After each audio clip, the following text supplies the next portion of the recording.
Hello everyone, मैं शिवराज ऐसा nursing classes में आप सभी का स्वागत करता हूं। आज ब्लड सेल के बारे में डिस्कशन करने वाले हैं, यानी कि ब्लड सेल्स ऑलरेडी अपन ने दो ब्लड सेल्स के बारे में पहले ही डिस्कशन कर लिया है।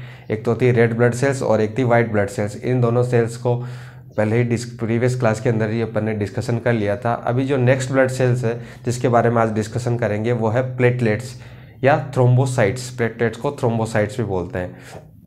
प्लेटलेट्स या थ्रोम्बोसाइट जो सेल है वो एक इम्पोर्टेंट रोल होता है इसका भी ब्लड के अंदर। तो ये क्या फंक्शन करती है, क्या इसका रोल होता है, वो इसके बारे में आज अपन इसके अंदर डिस्कशन करेंगे। प्लेटलेट्स की बात करें तो प्लेटलेट्स जो होती है सबसे स्मॉलेस्ट सेल होती है, यानी ब्लड सेल्स तीनों जो सेल्स थी आरबीसी, डब्ल्यूबीसी और प्लेटलेट्स, तीनों के अंदर सबसे जो स्मॉलेस्ट सेल होती है वो कौन सी होती है? प्लेटलेट्स। ये क्या होती है? सबसे स्मॉलेस्ट सेल होती है, स्मॉलेस्ट सेल इन ब्लड।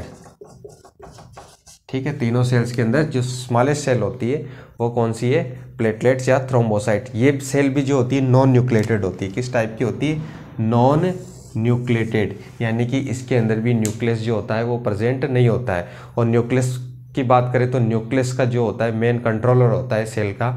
जब ने अपन ने सेल पढ़ी थी तो उसके अंदर बताया था कि इस न्यूक्लियस के क्या क्या फंक्शन होते हैं और क्या क्या ये बॉडी के अंदर सेल के अंदर जो होता है वो क्या किसके अंदर फंक्शन करता है, या किस के लिए जो होता है मेन रेस्पॉन्सिबल होता है। तो किसके लिए मेन रेस्पॉन्सिबल होता है? सेल डिवीज़न के लिए।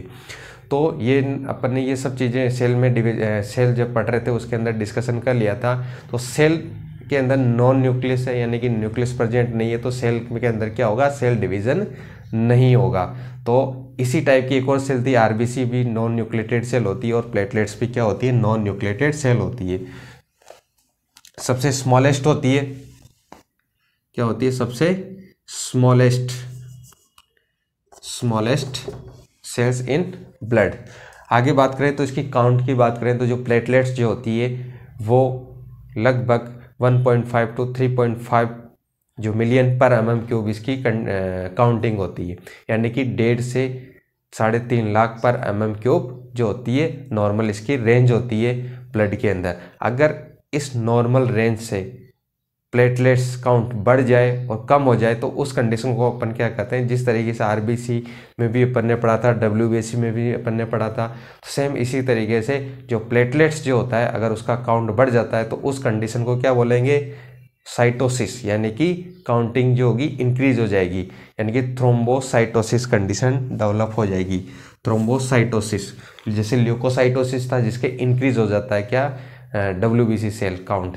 सेम उसी तरीके से जो थ्रोम्बोसाइटोसिस है उसके अंदर इंक्रीज हो जाता है प्लेटलेट्स काउंट। और प्लेटलेट्स काउंट इंक्रीज कितनी कंडीशन में होती है? कई कंडीशन ऐसी होती है जिसके अंदर जो होता है प्लेटलेट्स काउंट बढ़ जाता है। और प्लेटलेट्स काउंट जो होता है जिस तरीके से, यानी कि संख्या बढ़ रही है, इसका मतलब है कि जैसे जो बोन मेरो होता है जहाँ पे ब्लड सेल का प्रोडक्शन होता है, उन बोन मेरो के अंदर क्या होता है? एबनॉर्मलिटी, कोई कंडीशन क्या होती है? एबनॉर्मल डेवलप हो जाती है, जिसकी वजह से जो रेड बोन मेरो होता है वो एबनॉर्मल जो होता है सेल डिवीजन करने लग जाता है। जिस तरीके से मैलिग्नेंट सेल में होता है, यानी कि जो कैंसर जो होता है, अगर कोई कैंसर है बोन मेरो का तो उस कंडीशन के अंदर भी एबनॉर्मल जो काउंट होता है ब्लड का, जो ब्लड सेल्स का, वो क्या होता है? बढ़ जाता है। तो ये कंडीशन क्या कहलाती है? इंक्रीज प्लेटलेट्स काउंट, यानी कि प्लेटलेट्स काउंट क्या होगा? बढ़ जाएगा। और सेकंड है थ्रोम्बोसाइटोपेनिया।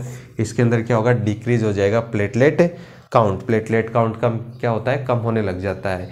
ये भी अगर कोई कंडीशन ऐसी है जिसके अंदर रेड बोन मेरो में जहाँ से ब्लड सेल्स बन रही है उसके अंदर कोई कंडीशन ऐसी डेवलप हो जाए जिसमें रेड बोन मेरो पूरी तरीके से एबल नहीं होता है क्या? प्लेटलेट फॉर्मेशन में प्लेटलेट नहीं बना पाता, तो उस कंडीशन के अंदर थ्रोम्बोसाइटोपेनिया की कंडीशन डेवलप हो जाएगी, डिक्रीज हो जाएगा ब्लड सेल्स काउंट। ये जो मैंने बताया रेड बोन मेरो में सारी जो सेल्स होती है वो डेवलप होती है, वहीं इनका जो होता है प्रोडक्शन होता है, फॉर्मेशन होता है।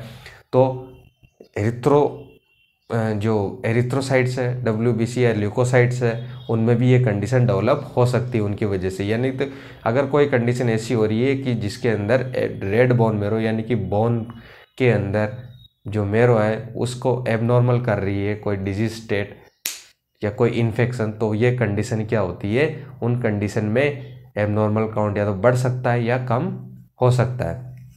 तो ये क्या होता है, थ्रोम्बोसाइटोसिस, और ये होता है thrombocytopenia.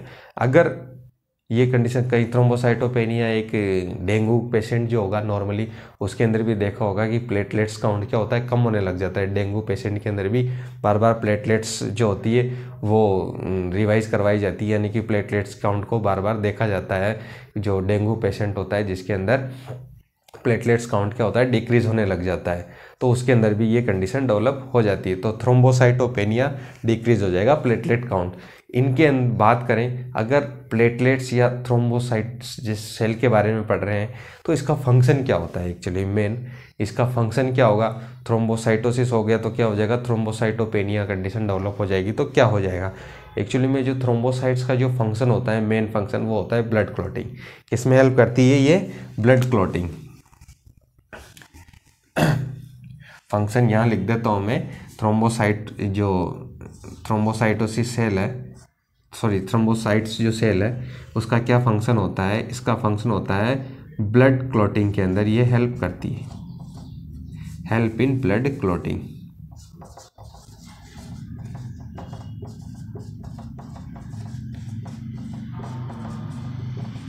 Help in blood clotting कौन, प्लेटलेट्स, प्लेटलेट्स की बात कर रहे हैं अपन ना। ये क्या करती है, help in blood clotting, blood clotting के अंदर ये हेल्प करती है। और जाहिर सी बात है, अगर ब्लड क्लॉटिंग क्या होता है, जब किसी पर्सन को वो फॉल हो जाता है या कहीं गिर जाता है, उसको कहीं किसी भी टाइप की इंजरी हो जाती है, तो वहाँ से क्या होती है, ब्लीडिंग होने लग जाती है। और उस ब्लीडिंग को रोकने के लिए मेन रेस्पॉन्सिबल जो होती है वो कौन होती है, कौन सी ब्लड सेल होती है, प्लेटलेट्स। प्लेटलेट ब्लड सेल जो होती है वही क्या होती है, ब्लीडिंग रोकती है। तो ऑल ओवर बात करें तो जो थ्रोम्बोसाइट्स जो है या प्लेटलेट्स जो है वो क्या करती है, क्लॉट बनाती है, जिसकी वजह से बाहर ब्लीडिंग होने से रुक जाती है। अपनी बॉडी से जो ब्लीडिंग होती है बाहर, वो क्या होती है, रुक जाती है। किसी को कट लग जाता है, किसी को इंजरी हो जाती है, तो ब्लीडिंग होने लग जाती है, और वो ब्लीडिंग क्या होती है, अपने आप रुक जाती है। तो उसका मेन रीज़न है प्लेटलेट्स जो सेल है उस ब्लीडिंग को क्लॉट बनाकर रोक देती है। और इंटरनल ब्लीडिंग या जो होती है उसमें भी यानी कि ओवरऑल बात करें तो ब्लीडिंग जहाँ पे भी हो रही है वहाँ पर उस ब्लीडिंग को रोकने के लिए मेन रेस्पॉन्सिबल जो सेल होती है वो होती है प्लेटलेट सेल्स। तो ये किस में करती है, क्लॉट बनाने में ये हेल्प करती है। कौन, प्लेटलेट या थ्रोम्बोसाइट सेल। और जाहिर सी बात, अगर इनका नॉर्मल रेंज से काउंट बढ़ जाएगा तो ये क्या काम कर रही है, क्लॉट बना रही है। और क्लॉट बना रही है तो क्या होगा, नॉर्मल रेंज से इनका जैसे ही काउंट बढ़ेगा तो बॉडी के अंदर जो होगा थ्रोम्बस फॉर्मेशन होने लग जाएगा। क्या होने लग जाएगा, थ्रोम्बस या क्लॉट फॉर्मेशन होने लग जाएगा। अगर इसका इंक्रीज हो जाएगा प्लेटलेट काउंट, तो इस कंडीशन में क्या होगा, थ्रोम्बस फॉर्मेशन होगा। क्या होगा, थ्रोम्बस फॉर्मेशन या क्लॉट फॉर्मेशन, क्लॉट फॉर्मेशन। और ये कंडीशन होगी तो क्या होगा, ब्लड जो होगा बॉडी के अंदर सही तरीके से सर्कुलेट नहीं हो पाएगा, और उस वजह से ऑक्सीजन को जो मिलने वाली जो सप्लाई है वो पूरी प्रॉपर नहीं मिलेगी, और अटैक की कंडीशन डेवलप हो जाएगी।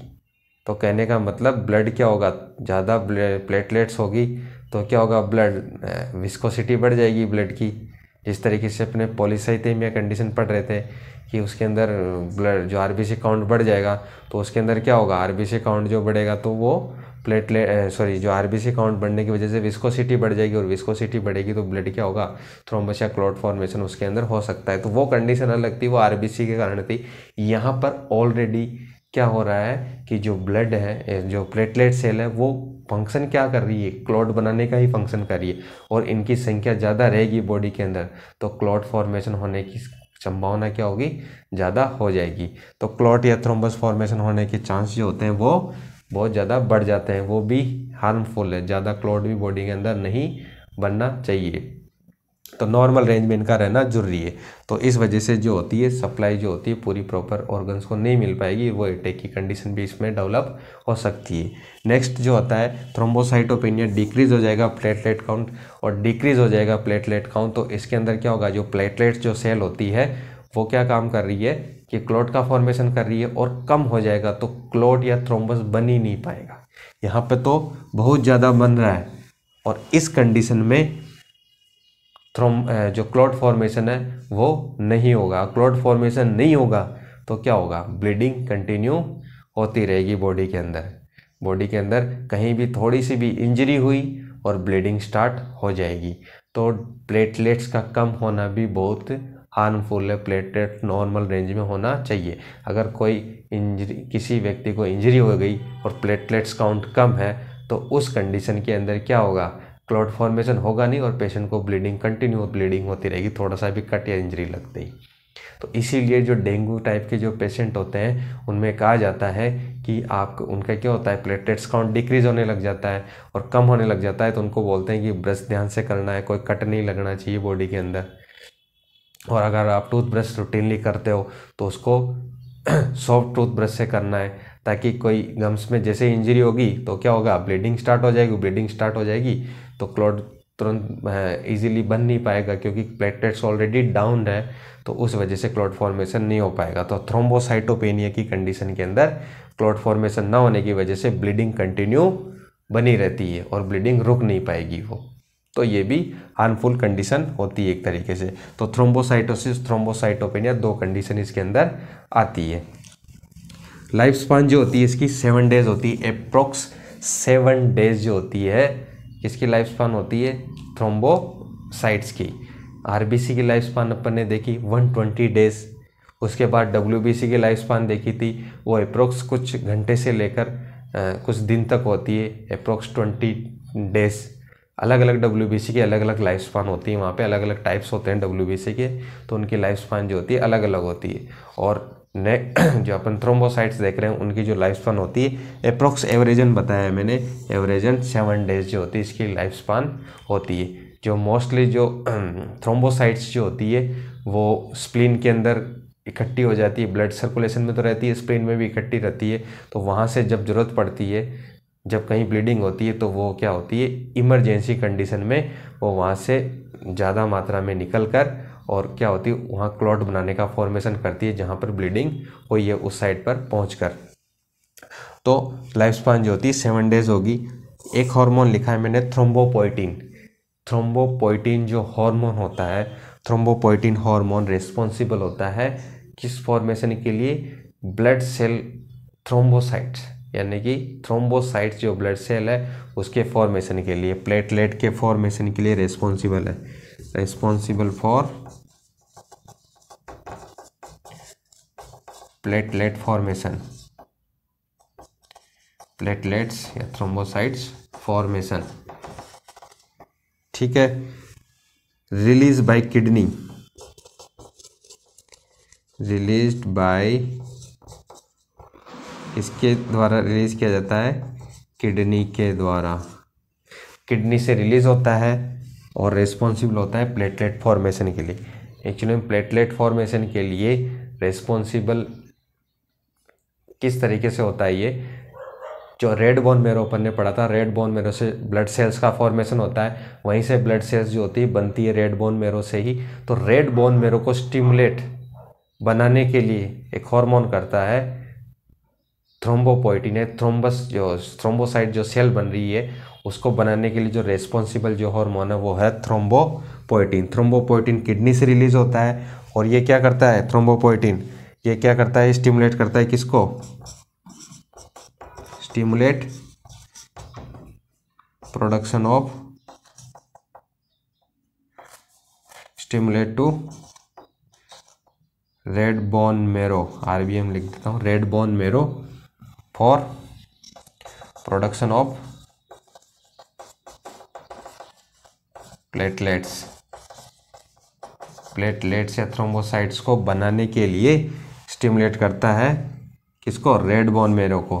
क्यों कौन, थ्रोम्बोपोइटिन। तो ये हार्मोन भी रिस्पॉन्सिबल होता है, बनाती रेड बोन मेरो है, लेकिन इसको इंडिकेशन जो होता है वो कहाँ से मिलता है, थ्रोम्बोपोइटिन हार्मोन भी जो होता है इसको स्टिमुलेट करता है बनवाने के लिए। इसी तरीके से जो एरिथ्रोपोइटिन हार्मोन होता है एक और, कौन सा हार्मोन, एरिथ्रोपोइटिन, एरिथ्रोपोइटिन एक और हार्मोन होता है, आल्सो रिलीज्ड बाय किडनी। ये भी किससे रिलीज होता है, रिलीज बाय किडनी। और ये क्या करता है, ये भी स्टिमुलेट करता है किसको, stimulate to RBM for production of किसको, प्लेटलेट्स को तो कौन कर रहा है, थ्रोम्बोपोएटिन, और ये करेगा आरबीसी को, ये किसको करेगा, आरबीसी को। यानी कि जो रेड ब्लड सेल्स होती है उसको बनाने के लिए रेस्पॉन्सिबल हार्मोन कौन है, एरिथ्रोपोएटिन। तो दो हार्मोन याद रखना, थ्रोम्बोपोएटिन जो कि किडनी से रिलीज होता है, और एरिथ्रोपोएटिन जो कि ये भी किडनी से रिलीज होता है, जो कि स्टिमुलेट करते हैं दोनों ही आरबी रेड बोन मेरो को। ये तो प्रोडक्शन करवाता है इसका, प्लेटलेट्स का, थ्रोम्बोपोएटिन, और ये जो प्रोडक्शन करवाता है आरबीसी का। तो दोनों क्या करते हैं, स्टिमुलेट करते हैं। ये जो एरिथ्रोपोएटिन होता है, कंपैरिजन टू मेल और फीमेल में कंपैरिजन करें तो फीमेल के अंदर जो होता है एरिथ्रोपोएटिन हार्मोन, एक एरिथ्रोपोएटिन हार्मोन किडनी से रिलीज हो रहा है। एरिथ्रोपोएटिन हार्मोन को रिलीज करवाने के लिए भी एक हार्मोन और होता है टेस्टोस्टेरोन, तो उसका भी कुछ रोल होता है इसके अंदर, किसको, एरिथ्रोपोएटिन को रिलीज करवाने में। तो जो मेल और फीमेल के अंदर बात करें तो ब्लड काउंटिंग की जब बात करते हैं, जब आरबीसी काउंट जो होता है वो अलग अलग होता है, मेल में अलग होता है, फीमेल में अलग होता है, थोड़ा सा डिफरेंस होता है। मेल का जो आरबीसी काउंट है थोड़ा ज़्यादा होता है कंपैरिजन टू फीमेल का आरबीसी काउंट थोड़ा कम होता है। वो इसलिए होता है क्योंकि जो एरिथ्रोपोएटिन हार्मोन है उसको स्टिमुलेट करता है कौन, टेस्टोस्टेरोन हार्मोन होता है। कौन सा hormone, testosterone, testosterone hormone mail में भी होता है, फीमेल में भी होता है। फीमेल में इसकी काउंटिंग जो लेवल जो होता है वो टेस्टोस्टेरोन का कम होता है, क्योंकि ये मेल सेक्स हार्मोन है, तो इसकी काउंट जो होती है फीमेल में बहुत कम होती है, सॉरी जो रेंज होती है वो बहुत कम होती है, और मेल के अंदर रेंज जो होती है इसकी ज़्यादा होती है। तो ये क्या करता है, ये भी स्टिमुलेट करता है किसको, टेस्टोस्टेरोन, किसको स्टिमुलेट करता है, थ्रोम्बोपोएटिन को। और थ्रोम्बोपोएटिन क्या काम करता है, स्टिमुलेट करता है रेड बोन मेरो को आरबीसी के प्रोडक्शन के लिए। तो फीमेल के अंदर भी रिलीज हो रहा है, मेल के अंदर भी रिलीज हो रहा है, लेकिन फीमेल में कम हो रहा है और मेल में ज़्यादा हो रहा है। तो मेल के अंदर ज़्यादा होगा तो स्टिमुलेशन इसका ज़्यादा होगा, तो RBC production comparison to female ज़्यादा होगा। और फीमेल के अंदर इसका टेस्टोस्टेरोन लेवल कम है, तो compare to male RBC production जो होगा फीमेल के अंदर कम होगा। तो इस वजह से एचबी लेवल मेल के अंदर थोड़ा सा अलग होता है और फीमेल के अंदर। जब अपन देखते हैं कि 14 to 18 ग्राम पर डेसीलीटर अपन ने मेल का एचबी लेवल देखा, लेकिन फीमेल का कितना देखा, 12 to 16 ग्राम पर डेसीलीटर। तो वो थोड़ा सा जो डिफरेंस आता है वो माना जाता है कि इस हार्मोन की वजह से भी ये डिफरेंस हो सकता है। तो टेस्टोस्टेरोन हार्मोन का भी इसके अंदर रोल होता है। तो ये एरिथ्रोपोएटिन और थ्रोम्बोपोएटिन जो मेन हार्मोन है जो किडनी से रिलीज हो रहे हैं, वो इनके प्रोडक्शन में हेल्प करते हैं आरबीसी और प्लेटलेट्स के फॉर्मेशन के अंदर। ये भी एग्ज़ाम के अंदर क्वेश्चन पूछे गए हैं और आने वाले एग्ज़ाम के अंदर ये इम्पोर्टेंट है, ये पॉइंट्स आप नोट आउट कर लीजिए।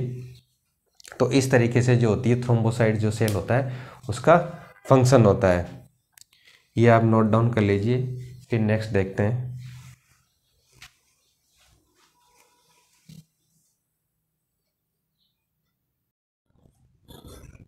नेक्स्ट देखते हैं coagulation of blood. Coagulation of blood क्या होता है, एक क्लॉटिंग होने की प्रोसेस है।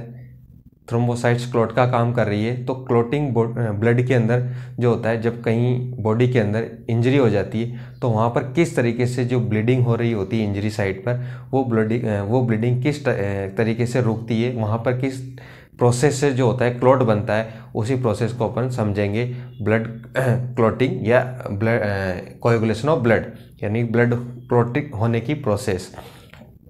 ब्लड क्लॉटिंग के अंदर ब्लड क्लॉटिंग फैक्टर होते हैं, वो काम करते हैं। 13 जो होते हैं ब्लड क्लॉटिंग फैक्टर होते हैं, वो आपको स्क्रीन के ऊपर चार्ट में शो हो रहे होंगे।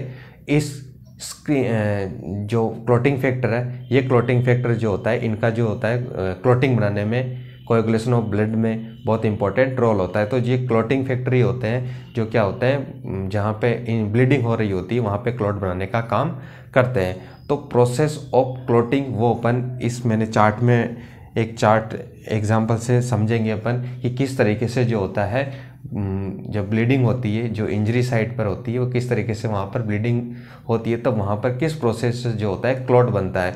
तो कोएगुलेशन ऑफ ब्लड क्या होता है, क्लॉट होने की जो प्रोसेस है वो अपन इसमें समझने वाले हैं कि किस तरीके से क्लॉट बनेगा। तो आइए देखते हैं। एग्जाम्पल मान लो, अगर किसी जगह पे इंजरी हो जाती है, अगर किसी जगह पे इंजरी हुई है, मैंने यहाँ पे एक डायग्राम बनाया है, यहाँ पे हैंड पे किसी को इंजरी हुई है, तो जो इंजर्ड जो साइट है जहाँ पे इंजरी होती है, वो इंजर्ड साइट के ऊपर जहाँ पे इंजरी हुई है वहाँ पे क्या होती है, डिपोजिशन होने लग जाता है किसका, वहाँ पर जो प्लेटलेट्स होती है, वहाँ की जहाँ इंजरी हुई है वहाँ पर जो ब्लड वेसल्स है जहाँ से प्लेटलेट्स गुजर रही है, तो वो डैमेज साइट पर क्या होती है, डिपोजिशन होने लग जाता है किसका, प्लेटलेट्स का। ये इंजर्ड साइट है, ये कौन सी साइट है, इंजर्ड, जहाँ पे इंजरी हुई है। तो यहाँ से क्या होने लग जाएगा, इंजरी हुई है तो यहाँ से ब्लीडिंग होने लग जाएगी, है ना। ये कौन सी इंजरी साइट है, तो यहाँ से क्या होगी, ब्लीडिंग, यहाँ से क्या होने लग जाएगी, ब्लीडिंग होने लग जाएगी। और इंजरी साइट के ऊपर जहाँ से ब्लीडिंग हो रही है वहाँ पर क्या होगा, डिपोजिशन होने लग जाएगा किसका, यहाँ होने लग जाएगा डिपोजिशन ऑफ प्लेटलेट्स, इसका डिपोजिशन होगा डिपोजिशन ऑफ प्लेटलेट्स, ठीक है। यहाँ पर क्या होगी, डिपॉजिट हो गई कौन, प्लेटलेट्स। तो क्या होती है, जैसे ही इंजरी होती है वहाँ पे काफ़ी सारी जो प्लेटलेट्स आती है वो वहाँ पर इकट्ठा होकर एक क्लम्प बना लेती है, एक गुच्छा बना लेती है, डिपॉजिट हो जाती है जहाँ पर ब्लीडिंग हो रही होती है इंजरी साइट पर। और वो क्या करती है, जो डिपॉजिटेड प्लेट है वो रिलीज़ करती है, एक तो डिपॉजिटेड प्लेट्स रिलीज़ करेगी थ्रोम्बोप्लास्टिन, जहाँ पे इंजरी हुई है वहाँ डिपॉजिट हुई है प्लेटलेट्स, वो क्या करेगी, रिलीज, एक तो थ्रोम्बोप्लास्टिन, और जहाँ पर इंजरी हुई है, जहाँ पर इंजरी हुई है वो जो इंजर्ड टिश्यू है वो भी रिलीज करेंगे क्या, थ्रोम्बोप्लास्टिन।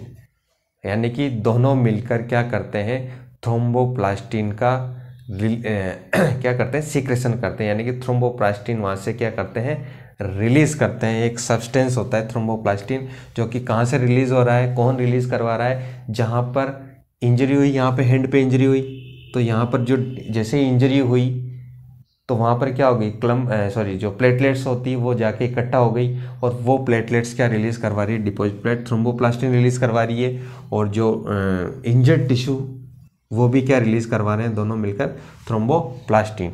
और इधर आता है एक रिलीज होता है सीरोटोनिन। तो ये जो कॉम्प्लेक्स बन रहा है जहाँ पर डिपॉजिट हो रही है साइट पर क्या, प्लेटलेट्स, है ना। तो ये कॉम्प्लेक्स जो बन रहा है इंजर्ड टिश्यू और डैमेज सेल का या इंजर्ड टिश्यू का, है ना, और ये जो डिपोजिशन हो रहा है प्लेटलेट्स का, ये क्या करते हैं, एक और रिलीज होता है यहाँ से, इस सीरोटोनिन क्या रिलीज होता है, इस कॉम्प्लेक्स से सीरोटोनिन रिलीज होता है। ये जो सीरोटोनिन होता है वो क्या होता है, वेजोकॉन्स्ट्रिक्टर होता है। क्या होता है, वेजोकॉन्स्ट्रिक्टर होता है। अपन ने बेसोफिल्स जब पढ़ा था उसके अंदर बताया था कि बेसोफिल्स भी क्या करता है, रिलीज करता है हिपेरिन, सीरोटोनिन और हिस्टामाइन। तो सीरोटोनिन क्या होता है, वेजोकॉन्स्ट्रिक्टर होता है, यानी कि वेसल्स को कॉन्स्ट्रिक्ट करता है, नैरो करता है, सिकुड़ता है ब्लड वेसल्स को। और ब्लड वेसल्स अगर सिकुड़ती है तो क्या होता है, वहाँ की जो ब्लड फ्लो आगे जो बढ़ रहा होता है वो क्या होता है, कम हो जाता है। यानी कि इस तरीके से ब्लड वेसल सिकुड़ेगी तो जो ब्लड फ्लो अंदर बहने वाला है वो क्या होगा, कम होगा। यानी कि ये क्या करता है, सीरोटोनिन वेजो कॉन्स्ट्रिक्शन करता है, ब्लड वेसल्स को कॉन्स्ट्रिक्ट करता है, जिसकी वजह से रिड्यूस हो जाता है ब्लड फ्लो। वहाँ से जिस साइड पे इंजरी हुई है वहाँ से जो ब्लड फ्लो हो रहा होता है वो क्या होता है, कम होता है।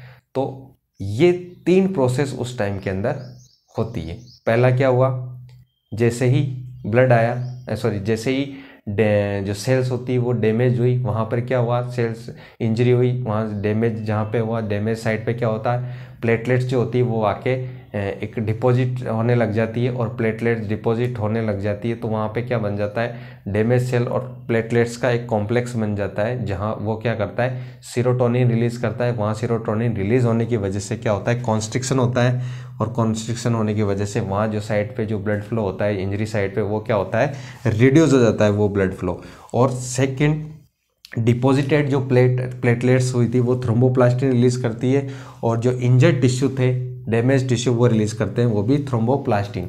तो ये दोनों क्या करते हैं, इन सब्सटेंस का रिलीजेशन करते हैं, और जैसे ये रिलीज़ होते हैं, ठीक है, ब्लड फ्लो कम हो गया, फिर आगे जब ये रिलीज़ हो रहे हैं तो ये रिलीज होते ही क्या करते हैं, प्रेजेंस ऑफ कैल्शियम आयन, यानी कि कैल्शियम की प्रेजेंस में ये जो थ्रोम्बोप्लास्टिन होते हैं ये क्या करते हैं, प्रोथ्रोम्बिनेस और थ्रोम्बिनेस एंजाइम कॉम्प्लेक्स को एक्टिवेट करते हैं। क्या करते हैं, प्रोथ्रोम्बिनेस और थ्रोम्बोकाइनेस एंजाइम कॉम्प्लेक्स को एक्टिवेट करेंगे।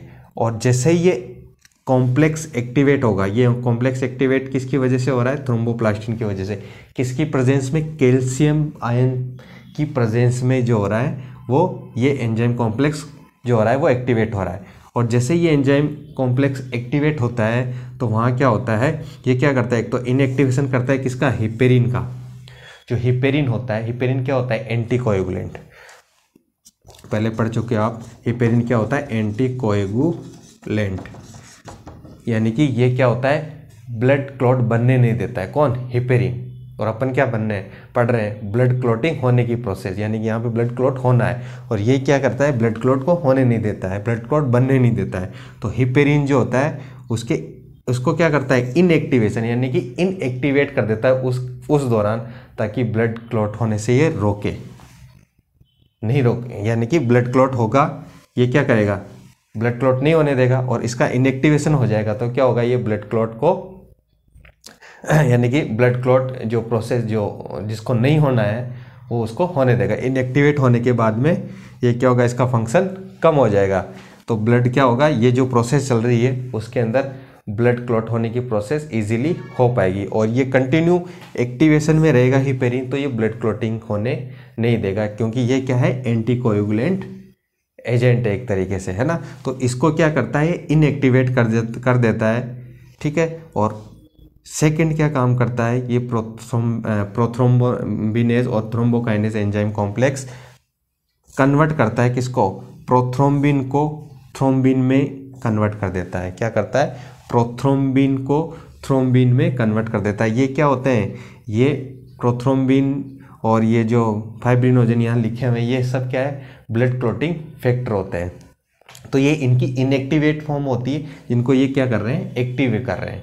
तो यहाँ पर जो होता है कन्वर्ट करता है प्रोथ्रोम्बिन को थ्रोम्बिन में कन्वर्ट किया जाता है। ये क्या है, इनएक्टिवेट ब्लड प्रोटीन होता है जो कि किस में कन्वर्ट हो जाता है, थ्रोम्बिन में, थ्रोम्बिन फॉर्म में कन्वर्ट हो जाएगा। किसकी कौन करवाएगा वो, प्रोथ्रोम्बिन और थ्रोम्बोकाइनेस एंजाइम कॉम्प्लेक्स। तो दो फंक्शन करवाए इसने, एक तो इनएक्टिवेशन ऑफ हिपेरिन और दूसरा कन्वर्ट कराया प्रोथ्रोम्बिन को थ्रोम्बिन में।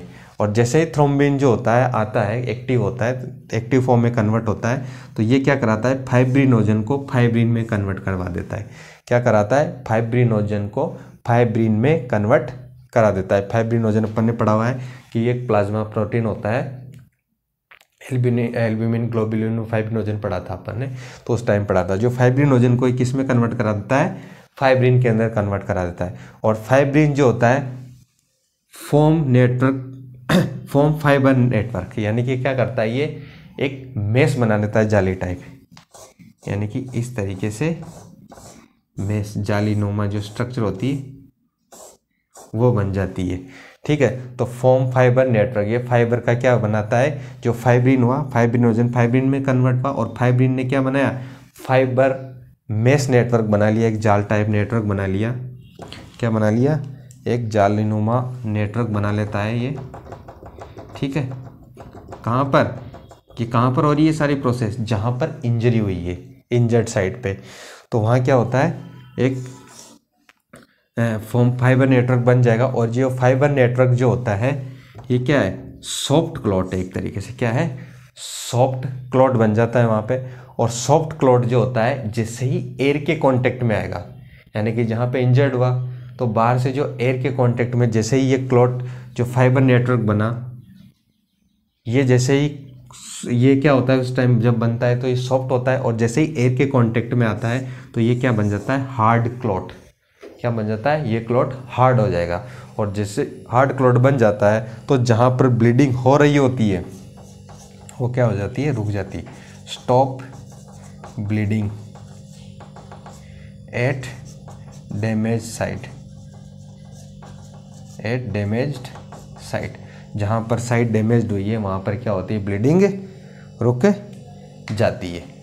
तो इस तरीके से क्या होता है, क्लॉट का फॉर्मेशन होता है। और इस क्लॉट फॉर्मेशन के अंदर जो क्लॉटिंग फैक्टर होते हैं, ब्लड क्लॉटिंग फैक्टर, उनका यूज़ होता है। ब्लड क्लॉटिंग फैक्टर जो होते हैं वो इनएक्टिव फॉर्म में होते हैं और उनको एक्टिव किया जाता है। यहाँ पर एक डायरेक्टली देख लेते हैं एक बार और, मैं सीधा सा इम्पोर्टेंट है कोएगुलेशन ऑफ प्रोसेस, कोएगुलेशन जो ब्लड की प्रोसेस है वो इम्पोर्टेंट है। सीधा सा क्या हुआ एक बार और देख लेता हूँ, समझ लेते हैं इसको। अगर किसी को इंजरी हुई, बॉडी के अंदर इंजरी हुई, यहाँ पे मैंने बताया इंजरी होती है, जैसे ही इंजरी होती है वहाँ पर क्या होता है, डैमेज सेल के ऊपर इंजरी होती है, वहाँ डैमेज सेल के वहाँ पर जो होती है प्लेटलेट्स जो होती है आके डिपॉजिट होने लग जाती है। जो डैमेज सेल है वहाँ पर डिपोजिशन होने लग जाता है, किसका, प्लेटलेट्स का जो होता है डिपोजिशन होता है। तो डिपॉजिटेड प्लेट क्या रिलीज करती है, थ्रोम्बोप्लास्टिन। और जो इंजर्ड टिश्यू जहाँ पर डिपॉजिट हुए वो क्या रिलीज करते हैं, थ्रोम्बोप्लास्टिन वो भी।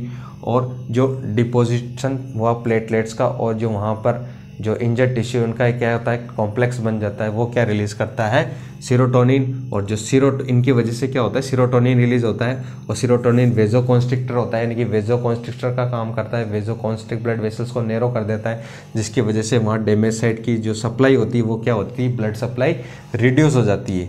ठीक है, reduce blood flow to damage side, to damaged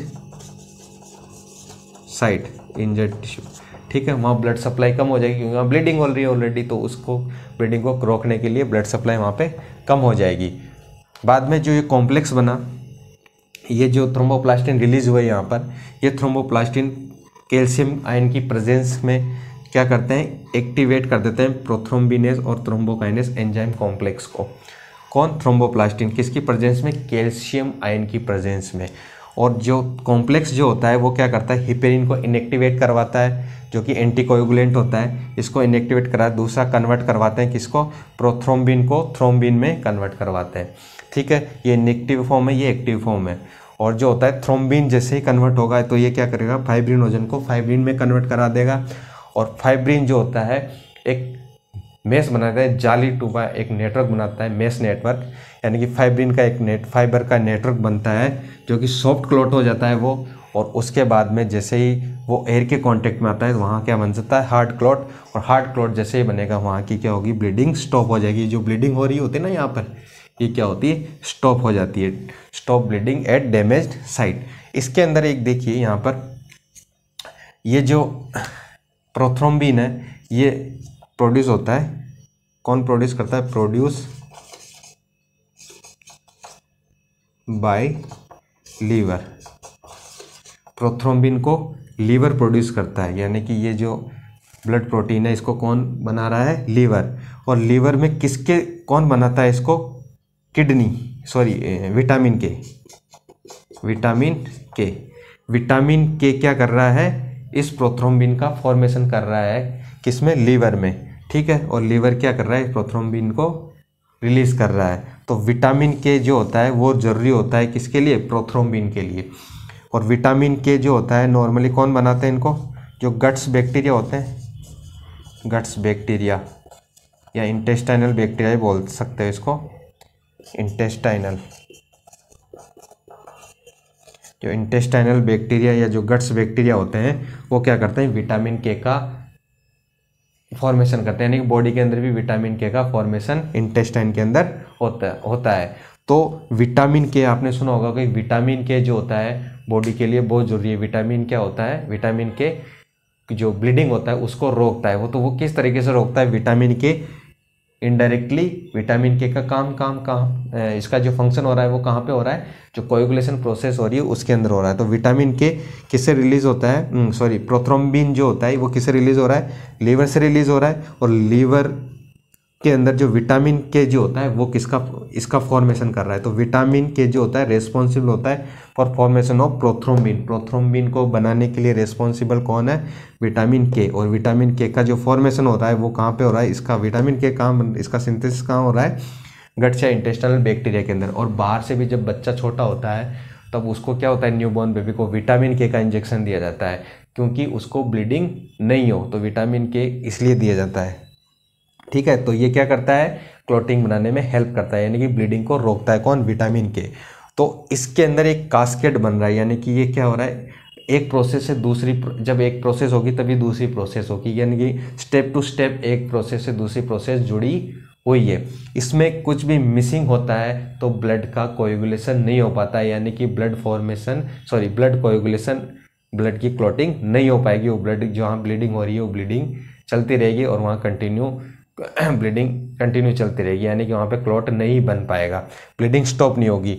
अगर कोई भी स्टेप इसमें मिसिंग होती है, कोई भी ब्लड क्लॉटिंग फैक्टर मिसिंग होता है, कोई भी ब्लड क्लॉटिंग फैक्टर की कमी हो जाती है, ठीक है, कोई भी आयन की कमी हो जाती है, तो ये चीज़ें क्या होगी, क्लॉट नहीं बना पाएगी। ठीक है, तो जैसे यहाँ पर कैल्शियम है, प्रेजेंस ऑफ कैल्शियम आयन, यानी कि क्लॉट के बनाने में कैल्शियम का भी बहुत इंपॉर्टेंट रोल। अगर कैल्शियम प्रेजेंट नहीं हो बॉडी के अंदर, यानी कि कैल्शियम की कमी है, तो भी बॉडी में ब्लड क्लॉट नहीं बन पाएगा। तो कैल्शियम भी ब्लड क्लॉट बनाने के लिए इम्पोर्टेंट होता है। किसी के अंदर कैल्शियम की कमी है तो उसको क्या होगी, ब्लीडिंग होने के चांस बढ़ जाएंगे बॉडी के अंदर।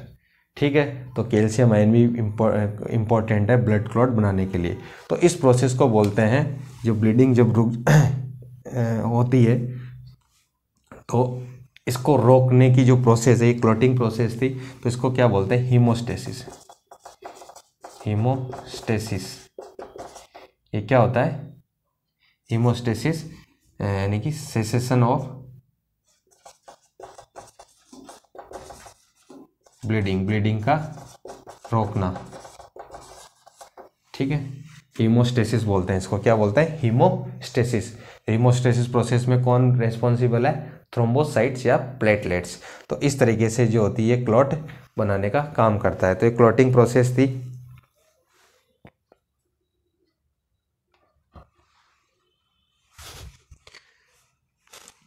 तो ये ऑल ओवर जो होता है कोएगुलेशन ब्लड प्रोसेस जो होती है वो कंप्लीट हो जाती है। तो इसको आप स्क्रीनशॉट ले लीजिए, बहुत इंपॉर्टेंट है। और यहाँ पर ये प्लेटलेट्स जो पढ़ रहे थे वो कंप्लीट हो जाता है, इनको नोट डाउन कर सकते हो आप। Okay, thank you.